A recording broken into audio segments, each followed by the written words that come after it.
ಓಂ ನಮೋ ವಾಲ್ಮೀಕಿ. ನಮಸ್ಕಾರ ಬಂಧುಗಳೇ.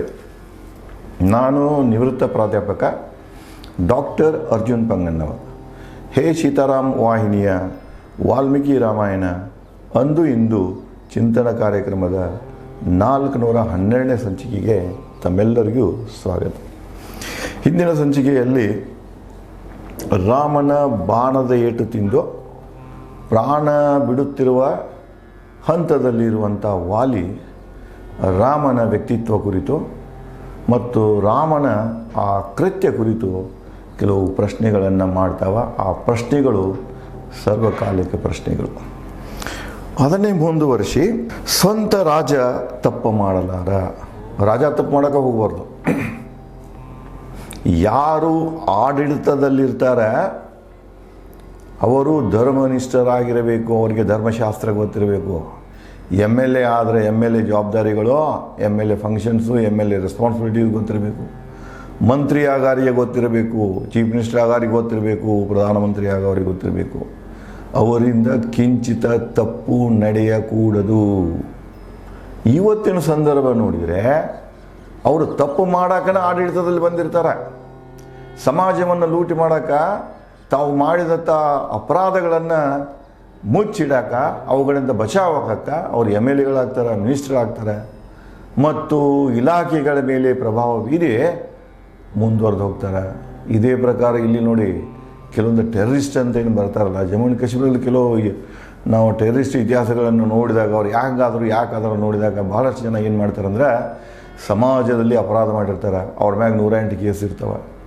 ಇನ್ನು ಸಿಕ್ಕು ಅಂದರೆ ಪೊಲೀಸ್ಗೆ ಜೈಲ್ದಾಗ ಸಾಯ್ತು ಬಾ ಅಂದ್ಕೊಂಡು ಯಾವುದೋ ಕೆಲವೊಂದು ಸಂಘಟನೆಗಳನ್ನು ಐಡಿಯಾಲಜಿ, ಸಪ್ರೇಟಿಸ್ಟ್ ಐಡಿಯಾನೋ ಏನೇನೋ ತೊಗೊಂಡು, ಆ ಐಡಿಯಾಲಜಿ ಅವ್ರಿಗೇನೂ ಗೊತ್ತಿರೋದಿಲ್ಲ. ಅವ್ರು ಒಂದೇ ಹೊರ್ತಿದ್ದಲ್ಲ, ನಾವು ಎಷ್ಟು ಈ ಟೆರರಿಸ್ಟ್ ಗುಂಪಣೆಗೆ ಅಡ್ಡಾಡ್ತೀವಿ ನಾವು ಸೇಫ್ ಇರುತ್ತೇವೆ, ಒಂದು ದಿವಸ ಅಂತೂ ಸಾಯೋದ ಜೈಲ್ದಾಗ ಯಾಕೆ ಸಾಯಿನೋ ಅಂತ ಮನೋಧರ್ಮ ಅವ್ರದ್ದಾಗಿರ್ತದೆ, ಮನಸ್ಥಿತಿ ಅವ್ರದ್ದು ಆಗಿರ್ತದೆ. ಅದಕ್ಕಾಗಿ ಈ ಟೆರರಿಸ್ಟ್ ಆ್ಯಕ್ಟಿವಿಟೀಸು ನಡೆದಿರ್ತಾವೆ. ಅದಕ್ಕೆ ಇಲ್ಲಿಯೂ ಕೂಡ ಹಾಗೇ ಇದೆ ನೋಡಿ. ನೀವು ಎಮ್ ಎಲ್ ಎ ಆಗಬೇಕಾದ್ರೆ, ಎಂ ಪಿ ಆಗಬೇಕಾದ್ರೆ, ಮಿನಿಸ್ಟರ್ ಆಗಬೇಕಾದ್ರೆ ತಾನು ಮಾಡಿದ ಅಪರಾಧಗಳನ್ನು ಮುಚ್ಕೊಂಡು ಹೋಗೋ ಸಲುವಾಗಿ, ಅದರಿಂದ ರಕ್ಷಣೆ ಪಡೆಯುವ ಸಲುವಾಗಿ ಇವರೇನು ಮಾಡ್ತಾರೆ, ಆಡಳಿತಗಿರ್ತಾರೆ. ಅಂದರೆ ಒಂದಾನೊಂದು ಕಾಲದಲ್ಲಿ ರಾಜ್ಯಶಾಸ್ತ್ರ ಇರೋದು ದೇಶದ ರಕ್ಷಣೆಗಾಗಿ, ಜನರ ರಕ್ಷಣೆಗಾಗಿ. ಇವತ್ತು ಆ ರಾಜಕೀಯ ವ್ಯವಸ್ಥೆ ಇರೋದು ಜನರ ರಕ್ಷಣೆಗೆ ಇಲ್ಲ, ಅದು ಇರೋದು ಆ ಆಡಳಿತದಲ್ಲಿ ಬರುವಂಥ ಈ ಅಪರಾಧಿಗಳ ರಕ್ಷಣೆಗಾಗಿ, ಈ ಮೂರ್ಖರ ರಕ್ಷಣೆಗಾಗಿ, ಈ ಪಾಪಿಗಳ ರಕ್ಷಣೆಗಾಗಿ. ಅದಕ್ಕೆ ವಾಲಿ ರಾಮನಿಗೆ ಹೇಳ್ತಾನೆ, ಸ್ವಂತ ರಾಜ ತಪ್ಪ ಮಾಡಲಾರ, ಕ್ಷಮಾದಾನ ದಂಡ, ಪ್ರಗತಿ ಅವನತಿ ಸಮ್ಮಿಶ್ರ ಮಾಡಲಾರ. ಪ್ರಗತಿ ಅವನತಿ ಕೊಡ್ಸೋಕ್ಕೆ ಸಾಧ್ಯ ಇಲ್ಲ, ಸರಿ ತಪ್ಪು ಕೊಡ್ಸೋಕ್ಕೆ ಸಾಧ್ಯ ಇಲ್ಲ. ರಾಜನಾದವನು ಯಾವಾಗಲೂ ಹೆಂಗಿರ್ಬೇಕಾ, ನಿಷ್ಪಕ್ಷಪಾತವಾಗಿರಬೇಕು. ಸರಿ ಅನ್ನಬೇಕು, ತಪ್ಪಂದ್ರೆ ತಪ್ಪು ಅನ್ನಬೇಕು, ಒಂದನ್ನೊಂದು ಮಾಡೋಕ್ಕೆ ಹೋಗಬಾರ್ದು. ಕ್ಷಮಾದಾನ ದಂಡ ಇಂಥವೆಲ್ಲ ಇರಬಾರ್ದು. ಆದರೆ ನೀನು ಸ್ವಾರ್ಥಿ, ಕೋಪಿಷ್ಟ, ಮನರಂಜನೆಗಾಗಿ ಬಾಣ ಬಿಡುವ. ನೀನನ್ನು ಕೊಂದಂಥ ಪರಿ ನೋಡಬೇಕಾಗಿದ್ರೆ ನೀನು ಸ್ವಾರ್ಥಿ ಇದ್ದೀಯಾ, ನೀನು ಒಬ್ಬ ಕೋಪಿಸ್ಟ್ ಇದ್ದೀಯಾ, ನಿನ್ನ ಕೋಪದ ಮೇಲೆ ನಿನಗೆ ನಿಯಂತ್ರಣ ಇಲ್ಲ. ಅದಕ್ಕೆ ನೀ ನನ್ನ ಮ್ಯಾಗ ಬಾಣ ಯಾಕೆ ಬಿಟ್ಟು ಅಂದರೆ ಮನರಂಜನೆಗಾಗಿ ಬಿಟ್ಟು. ಈಗ ಬೇಟೆ ಆಡಬೇಕಾದ್ರೆ ಪ್ರಾಣಿಗಳದ್ದು 2 ಉದ್ದೇಶ ಇರ್ತಾವೆ. ಒಂದು ಮನರಂಜನೆ ಉದ್ದೇಶ ಇರ್ತದೆ, ಇನ್ನೊಂದು ಅಗತ್ಯಗಳನ್ನು ಪೂರೈಸಿಕೊಳ್ಳೋದಿರ್ತದೆ. ಊಟ ಬೇಕಾಗಿರ್ತದೆ, ಮಾಂಸ ಬೇಕಾಗಿರ್ತದೆ, ಚರ್ಮ ಬೇಕಾಗಿರ್ತದೆ, ಅದಕ್ಕಾಗಿಯೂ ಬೇಟೆ ಆಡ್ತಾರೆ. ಇನ್ನು ಸೋಮು ಹೋಗುವಂಥ ಚಿಗರಿ ಮ್ಯಾಗ ಬಾಣ ಬಿಟ್ಟು ಬಂದು ಹೊಡೆದು ಕೊಲ್ಲೋದು, ಹುಲಿಗಳನ್ನು ಕೊಲ್ಲೋದು, ಇದು ಒಂದು ಮನರಂಜನೆಗಾಗಿ. ಅದಕ್ಕೆ ನೀನು ಏನು ಬಾಣ ಬಿಟ್ಟಿದ್ದಲ್ಲ, ನನ್ನ ಹತ್ಯೆ ಮಾಡಿದಿಲ್ಲ, ನನ್ನ ಬೇಟೆ ಮಾಡಿದಿಲ್ಲ, ನೀನು ಒಂದು ನಿನ್ನ ಮನರಂಜನೆಗಾಗಿ ಮಾಡಿದೀಯಾ. ಓ ರಾಜನೇ, ನೀನೊಬ್ಬ ಸ್ವೇಚ್ಛಾಚಾರಿ. ತಿಳಿದಂಗೆ ಮಾಡಾಗತ್ತಿ ನೀನು. ಸ್ವೇಚ್ಛಾಚಾರಿ ಅಂದ್ರೇನು, ಯಾರಿಗೆ ಹೆಂಗೆ ತಿಳ್ತಿತ್ತು ಹಂಗೆ. Doing as one likes. ನೀನು ಯಾರು ಹೇಳೋದು ಬೇಡ, ಕೇಳೋದು ಬೇಡ, ಧರ್ಮ ಇಲ್ಲ, ನೀತಿ ಇಲ್ಲ, ನಿಯಮ ಇಲ್ಲ. ನಿನ್ನ ಮನಸ್ಸಿಗೆ ಏನು ಬರುತ್ತೆ ಅದನ್ನು ಮಾಡ್ಕೊತ ಹೊಂಟಿದೀಯಾ. ನೀನೊಬ್ಬ ಅನಾರ್ಕಿ ಇದ್ದೀಯಾ, ಸ್ವೇಚ್ಛಾಚಾರಿ ಇದ್ದೀಯಾ, ಚಂಚಲ ಇದ್ದೀಯಾ, ಲೌಕಿಕ ಸುಖಕ್ಕಾಗಿ ಅಧರ್ಮ ಕೃತ್ಯ ಮಾಡುವ ಚಂಚಲು ಇದೆ. ನಿನ್ನ ಮನಸ್ಸಿನಾಗ ಸ್ಥಿರತೆ ಇಲ್ಲ. ನಾನು ಮಾಡ್ತಾ ಇರೋದು ಕೆಲಸ ಸರಿನೋ ತಪ್ಪ ತಿಳಿಯುವಂಥ ವಿವೇಕು ನಿನ್ನಲ್ಲಿ ಉಳಿಲಿಲ್ಲ. ಸಂದರ್ಭಕ್ಕೆ ಅನುಗುಣವಾಗಿ ಯಾರ್ದೋ ಮಾತು ಕೇಳ್ಕೊಂಡು ಏನೇ ಮಾಡ್ಕೊಂಡು ಮನುಷ್ಯನ ಮ್ಯಾಗ ನಿನ್ನ ನಿಯಂತ್ರಣ ಇಲ್ಲ ಅಂತ ತೋರಿಸ್ತಿದ್ದೀನಿ. ನೀನು ಒಬ್ಬ ಚಂಚಲ ವ್ಯಕ್ತಿ ಇದೆಯಾ. ಲೌಕಿಕ ಸುಖಕ್ಕಾಗಿ, ಲೌಕಿಕ ಅಲೌಕಿಕ, ಲೌಕಿಕ ಏನೋ ಇಂದ್ರಿಯಗಳ ಸುಖ ಇದು. ಅಲೌಕಿಕ ಅಂದ್ರೆ ನಾವು ಪಾರಮಾರ್ಥದಲ್ಲಿ ಸುಖ ಹೊಂದಬೇಕು. ನಾ ಯಾರು, ಈ ಶರೀರ ನಾನು ಇರೋದು ಲೌಕಿಕ. ನಾನು ಎಲ್ಲಿಂದ ಬಂದೆ, ನನ್ನ ಆತ್ಮ ಯಾವುದು, ನಾನು ಹೇಗೆ ಜನ್ಮ ತೊಳೆದು ಈ ವಿಶ್ವದಲ್ಲಿ, ವಿಶ್ವಕ್ಕೆ ನನಗೇನು ಸಂಬಂಧ, ಇವು ಎಲ್ಲಲ್ಲ, ಇದು ಅಲೌಕಿಕ. ಅಲೌಕಿಕ ಯಾವಾಗಲೂ ನಿರಂತರ, ಅದೇ ಸತ್ಯ. ಲೌಕಿಕ ನಶ್ವರ, ಈಶ್ವರ ನಶ್ವರ. ಈಶ್ವರ ಅಲೌಕಿಕ, ನಶ್ವರ ಲೌಕಿಕ. ಅದಕ್ಕೆ ಅವನು ಹೇಳ್ತಾನೆ, ನೀನು ಈ ಇಂದ್ರಿಯಗಳ ಸುಖಕ್ಕಾಗಿ, ಲೌಕಿಕ ಸುಖಕ್ಕಾಗಿ ಅಧರ್ಮ ಕೃತ್ಯವನ್ನು ಮಾಡಿರುವೆಯಾ, ಇದು ತಪ್ಪು. ಓ ರಾಮ, ಏನೆಂದು ಉತ್ತರಿಸುವಿ, ನಿನ್ನ ಈ ಬಾಣಿನಿಂದ ಸಾಯುವಿ ಈ ನಿರಪರಾಧಿ ಪ್ರಶ್ನೆಗಳಿಗೆ.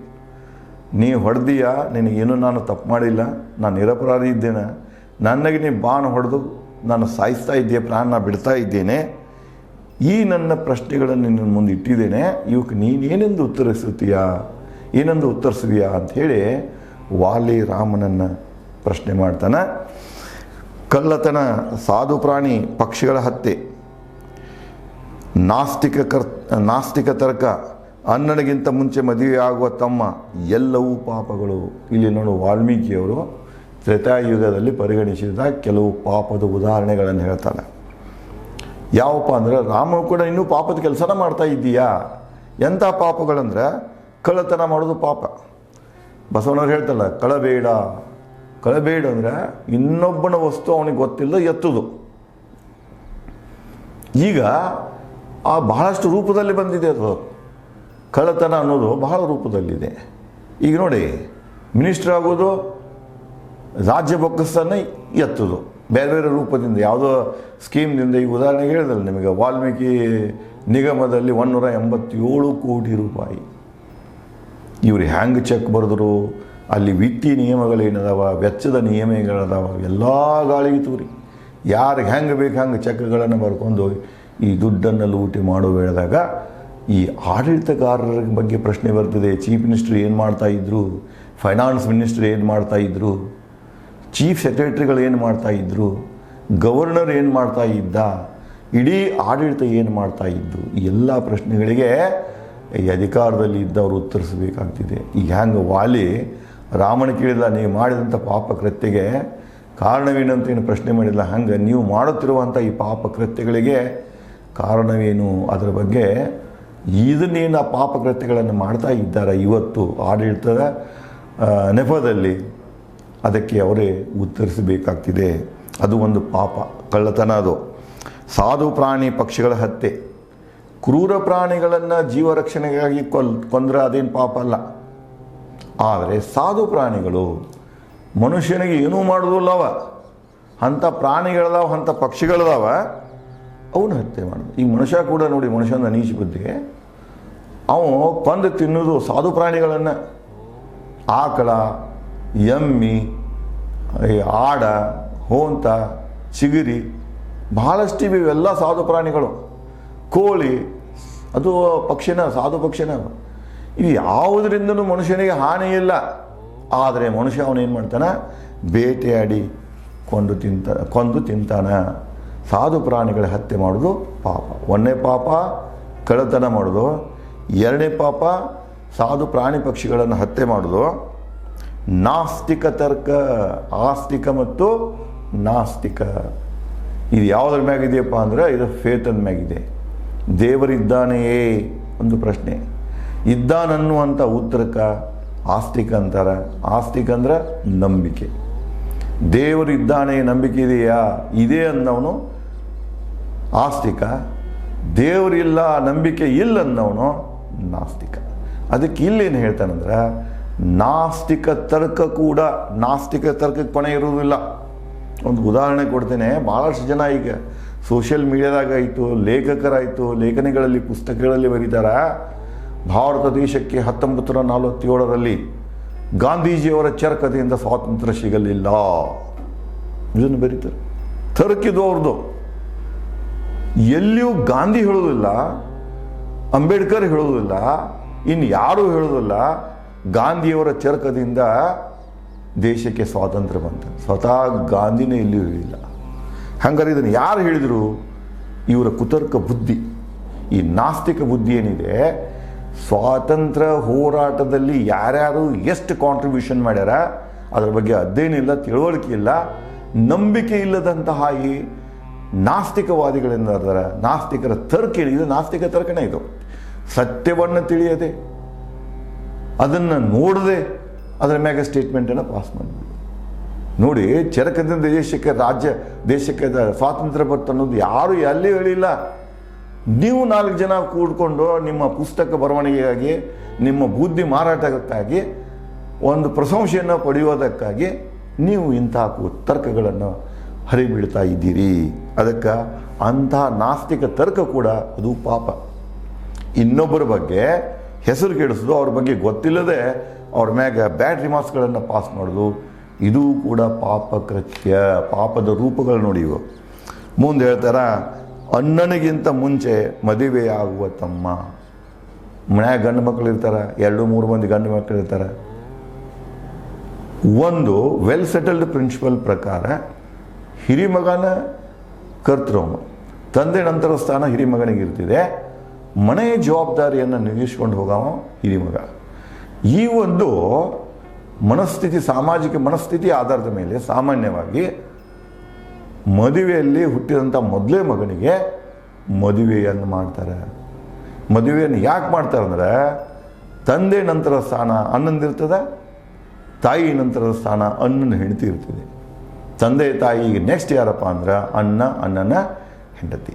ಈ ಒಂದು ಸಾಮಾಜಿಕ ಮೌಲ್ಯ, ಸಾಮಾಜಿಕ ಧರ್ಮ ಮುಂದುವರೆದುಕೊಂಡು ಹೋಗೋ ಸಲುವಾಗಿ ಅವ್ರೇನು ಮಾಡ್ತಾರೆ, ಸಾಮಾನ್ಯವಾಗಿ ಮೊದಲು ಯಾರು ಹುಟ್ಟಿರ್ತಾರೆ ಅವರು ಮದುವೆ ಮಾಡೋಕ್ಕೆ ನೋಡ್ತಾರೆ. ಇಲ್ಲಿ ಅಣ್ಣನ ಮದುವೆ ಬಿಟ್ಟು ತಮ್ಮನ್ನೇ ಮದುವೆ ಮಾಡಿರೋದು ಪಾಪಕೃತ್ಯ ಅಂತ. ಈಗ ನೋಡಿ, ಇಲ್ಲಿ ಸಾಮಾಜಿಕ ಸ್ಥಿತಿನೂ ಬರ್ತಿದ್ದೆವು. ಅಣ್ಣ ಇರ್ತಾನೆ, ಅವ ನನ್ನ ತಮ್ಮನ ಮೊದಲೇ ಮದುವೆ ಮಾಡೋಣ, ನಾ ಆದ್ನಪ್ಪ ಅಂದ್ರೆ ಆಗಲಿಕ್ಕಿಲ್ಲ. ಇವು ನಂತರದ ತರ್ಕಗಳಿವ. ಆದರೆ ವಾಸ್ತವದಲ್ಲಿ ಹೀಗಿದೆಯಲ್ಲ, ಆ ವ್ಯವಸ್ಥೆಯನ್ನು ತಂದೆ ತಾಯಿ ಕಟ್ಟಿದಂತಹ ವ್ಯವಸ್ಥೆಯನ್ನು ಮುಂದುವರ್ಕೊಂಡು ಹೋಗಬೇಕಾಗಿದ್ರೆ ಆ ಮನೆಯಲ್ಲಿ ಹುಟ್ಟಿದ ಮೊದಲೇ ಮಗುವಿಂದ ಮೊದಲು ಮದುವೆ ಆಗಬೇಕಂತ ಹೇಳ್ತಾರೆ. ಮಾಡಲಿಲ್ಲ ಅಂದರೆ ಇದು ಪಾಪಕೃತ್ಯ, ತಪ್ಪು ಅಂಥೇಳಿ ಹೇಳ್ತಾರೆ. ಎಲ್ಲವೂ ಪಾಪಗಳು. ಇವು ಪಾಪದ ಕೆಲವೊಂದು ಪ್ರಕಾರಗಳನ್ನು ವಾಲ್ಮೀಕಿಯವರು ಈ ಸಂದರ್ಭದಲ್ಲಿ ಹೇಳ್ತಾರೆ. ಮುಂದುವರಿದು, ಹತ್ಯೆ ಪಿಪಾಸಿ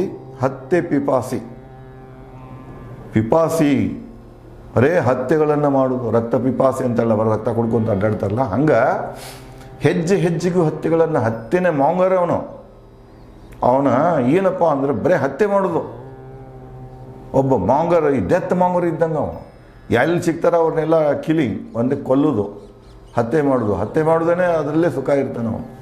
ಈಗ ಅದರಲ್ಲೇ ಇತಿಹಾಸದ ಕೆಲವೊಂದು ಎಕ್ಸಾಂಪಲ್ಸ್ ಬರ್ತವೆ. ಈ ತ್ರೇತಾಯುಗದಲ್ಲೇ ಬರ್ತಿದೆ. ರಾಜ ಸಗರನ ಮಗ ಅಸಮಂಜಸ, ಅವ ಇಂಥವ ಇರ್ತಾನೆ. ಸಣ್ಣ ಮಕ್ಕಳು ಹಾಳಾಕತ್ತಿದ್ದು ಯಾರು ಸರಾಯು ನದಿಗೆ ಎಸಿತಿರ್ತಾನೆ, ಬನಿವಿಗಳು ಬೆಂಕಿ ಹಚ್ತಿರ್ತಾನೆ, ಖಡ್ಗದಿಂದ ಮಂದಿರು ಚೆಂಡು ಹಾರಿಸ್ತಿರ್ತಾನೆ. ಇದ್ರಾಗನ ಸುಖ ನೋಡಿ, ನಾಶದಾಗ ಸುಖ ನೋಡ್ತಿರ್ತಾನೆ. ಹಂಗೆ ತೈಮೂಸ್ ಅಂತ ಬರ್ತಾನೆ ಇಲ್ಲಿ. ತೈಮೂಸ್ ಒಂದು ಇತಿಹಾಸದಾಗ ನೀವು ಕೇಳಿರ್ಬೇಕು. ಅವನು ಕೂಡ ಅಂಥ ವಿಕೃತ ಮನುಷ್ಯ ಇರ್ತಾರೆ. ಅದಕ್ಕೆ ಇಲ್ಲೇನು ಹೇಳ್ತಾನೆ ಅಂದ್ರೆ, ಇಂಥ ವಿಕೃತ ಮಾನಸಿಕ ಜನ ಏನಿದೆ ಅವರು ಮಿತ್ರ ಹತ್ಯೆ ಮಾಡೋರು. ದೋಸ್ತಿ ಮಾಡಿರ್ತೀವ, ಗೆಳೆತನ ಮಾಡಿರ್ತೀವ, ಆದರೆ ಮೋಸದಿಂದ ಗೆಳೆಯನನ್ನು ಹತ್ಯೆ ಮಾಡೋದು. ಒಂದು ಹತ್ಯೆನ ಮಾಡ್ಕೊತ ಹೋಗುವಂಥ ಪಿಪಾಸಿಗಳು ಏನು ನೋಡಿ ಹಿಂದೆ ಮುಂದೆ ನೋಡಿದೆ. ಎರಡನೇದು ಮಿತ್ರರನ್ನು ನಂಬಿಸಿ ಹತ್ಯೆ ಮಾಡೋರು. ಗುರುವಿನ ಪತ್ನಿಯೊಂದಿಗೆ ಅನೈತಿಕ ಸಂಬಂಧ ಹೊಂದವರು. ಗುರು ಕಡೆಯಿಂದ ಜ್ಞಾನ ಪಡೆದಿರ್ತಾರೆ, ಎಲ್ಲ ಪಡೆದಿರ್ತಾರೆ. ಗುರುವಿನ ಅನುಭವ ಸ್ಥಿತಿಯಲ್ಲಿ ಗುರುವಿನ ಮಡದಿಯೊಂದಿಗೆ ಚಕ್ಕಂದಾಡ್ತಿರ್ತಾರೆ. ನೈತಿಕ ಸಂಬಂಧವನ್ನು ಹೊಂದಿರ್ತಾರೆ, ಅನೈತಿಕ ಸಂಬಂಧವನ್ನು ಹೊಂದಿರ್ತಾರೆ. ಅಂಥವರು ಕೂಡ ಏನಂದರೆ ಇವರು ಕೆಟ್ಟ ಪಾಪಿಗಳು. ಎಲ್ಲವೂ ದುರಾತ್ಮ ಕೃತ್ಯಗಳು. ಇವಕ್ಕೆ ದುರಾತ್ಮ, ಕೆಟ್ಟ ಆತ್ಮದಿಂದ ನಡೆಯುವಂಥ ಕೃತ್ಯಗಳಂಥೇಳಿ ಇಲ್ಲಿ ಈ ಸಂದರ್ಭದಲ್ಲಿ ವಾಲ್ಮೀಕಿಯವರು ಈ ಪಾಪ ಅಂದ್ರೇನು, ದುರಾತ್ಮಕ ಪಾಪಕೃತ್ಯಗಳನ್ನು ಅನ್ನೋದನ್ನು ವಾಲಿ ಮೂಲಕ ರಾಮನಿಗೆ ಹೇಳ್ತಾನೆ. ಇನ್ನು ಇದೇ ರೀತಿಯಾಗಿ ಮುಂದುವರೆದು ವಾಲಿ ಮತ್ತೇನು ಪ್ರಶ್ನೆಗಳನ್ನು ಮಾಡ್ತಾನೆ. ಈ ಸಂದರ್ಭದಲ್ಲಿ ವಾಲ್ಮೀಕಿಯವರು ಮತ್ಯಾವ ಸಾಮಾಜಿಕ, ಆರ್ಥಿಕ, ರಾಜಕೀಯ, ಆಧ್ಯಾತ್ಮಿಕ ಚಿಂತನೆಗಳನ್ನು, ವಿಚಾರಗಳನ್ನು ಮುಂದಿಡ್ತಾರೆ ಅನ್ನೋದನ್ನು ನಾನು ತಮಗೆ ಮುಂದಿನ ಸಂಚಿಕೆಯಲ್ಲಿ ಹಂಚಿಕೊಳ್ಳುತ್ತೇನೆ. ಧನ್ಯವಾದಗಳು.